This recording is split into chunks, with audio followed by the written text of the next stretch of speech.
नमस्कार दोस्तों, आप सभी का स्टडी सहयोग जी के में स्वागत है।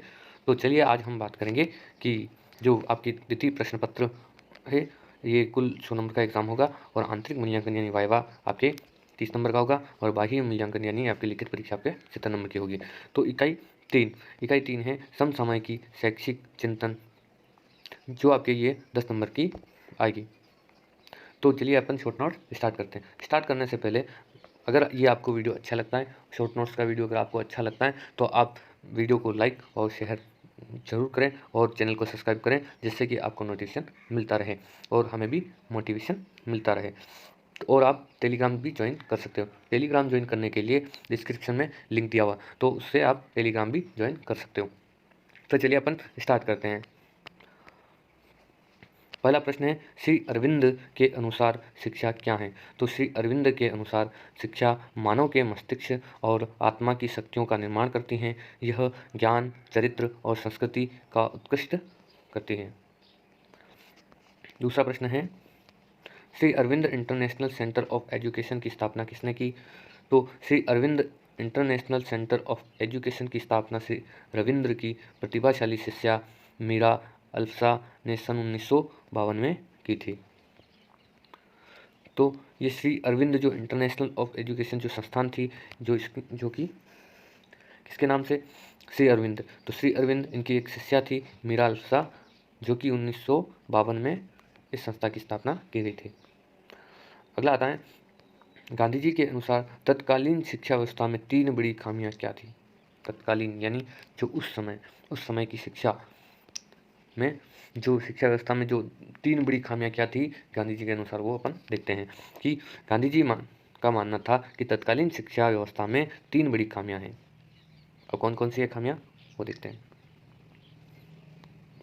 पहला है, यह विदेशी संस्कृति पर आधारित है, जिसमें अपनी संस्कृति को पूरी तरह दरकिनार कर दिया है। क्यों? क्योंकि अगर जो शिक्षा व्यवस्था जो चल रही थी तत्कालीन उस समय में, तो यह क्या विदेशी संस्कृति पर आधारित थी, जिससे कि अपनी संस्कृति लोग भूलते जा रहे हैं। दूसरा है, यह भावनाओं तथा हाथ के हुनर की उपेक्षा करती है और सिर्फ दिमाग से जोड़ती है। तो यह क्या है? तो भावनाओं की उपेक्षा करती है, हाथ के हुनर की उपेक्षा करती है और सिर्फ दिमाग से ही जोड़ती है। और यह वास्तविक शिक्षा के किसी भी विदेशी शिक्षा के माध्यम से पाना संभव नहीं है। अगर वास्तविक शिक्षा लेनी है तो जिस देश की जो शिक्षा व्यवस्था है, उसी देश में जो अपनी परिस्थितियाँ देखकर जो शिक्षा व्यवस्था होती है, वही वास्तविक व्यवस्था होती है।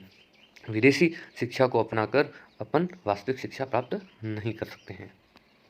अगला प्रश्न है दोस्तों कि स्वामी विवेकानंद के अनुसार शिक्षा का क्या अर्थ है? उद्देश्य लिखिए। स्वामी विवेकानंद के अनुसार शिक्षा का अर्थ केवल उन सूचनाओं से नहीं है जो बालकों के मस्तिष्क में बलपूर्वक ठूंसी जाती हैं। उन्होंने लिखा कि यदि शिक्षा का अर्थ सूचनाओं से होता तो पुस्तकालय संसार के सबसे श्रेष्ठ संत हुए विश्वकोश ऋषि बन जाते। स्वामी विवेकानंद के अनुसार शिक्षा उस सन्निहित पूर्णता का प्रकाश है जो मनुष्य में पहले से विद्यमान है। अब आता है जो स्वामी विवेकानंद शिक्षा के जो उद्देश्य क्या है। तो स्वामी विवेकानंद के अनुसार शिक्षा के उद्देश्य, पहला है ज्ञानार्जन का उद्देश्य, दूसरा चरित्र एवं नैतिकता का विकास, आत्मिक एवं मानसिक विकास, चौथा है समाज सुधार की योग्यता का विकास और पांचवा है विश्व बंधुत्व की भावना का विकास और छठा है शारीरिक क्षमता का विकास।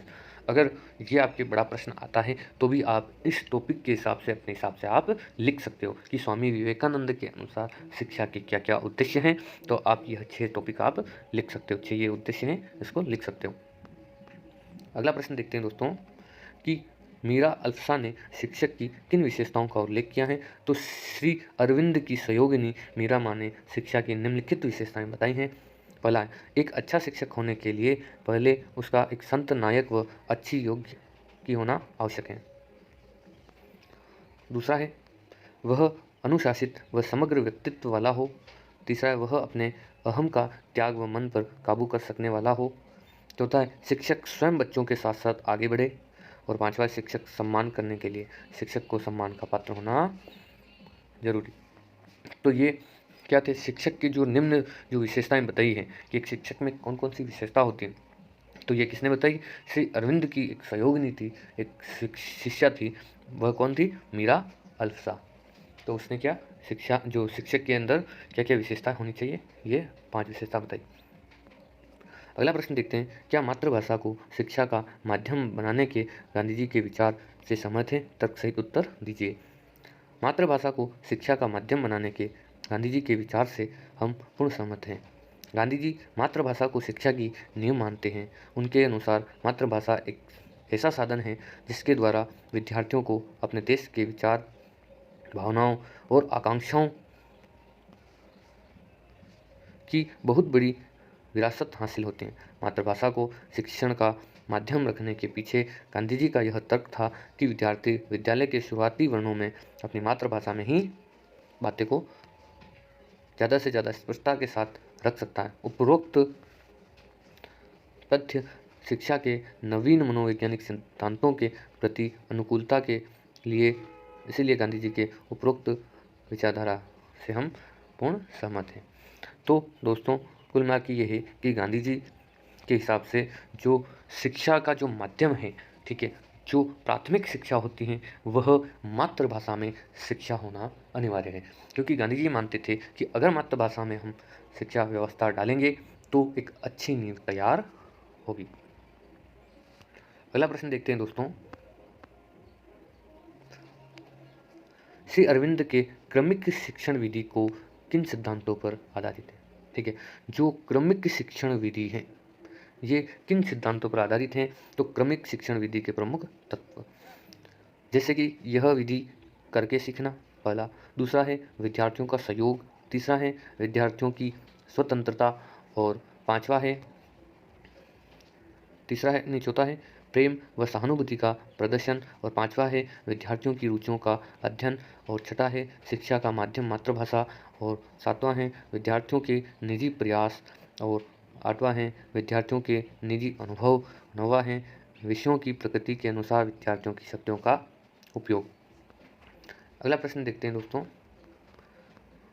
तो आज अपन ने ये क्रमिक शिक्षण विधि के प्रमुख तत्व देखे कि जो श्री अरविंद ने क्रमिक शिक्षण विधि को निम्न सिद्धांतों पर आधारित किया है।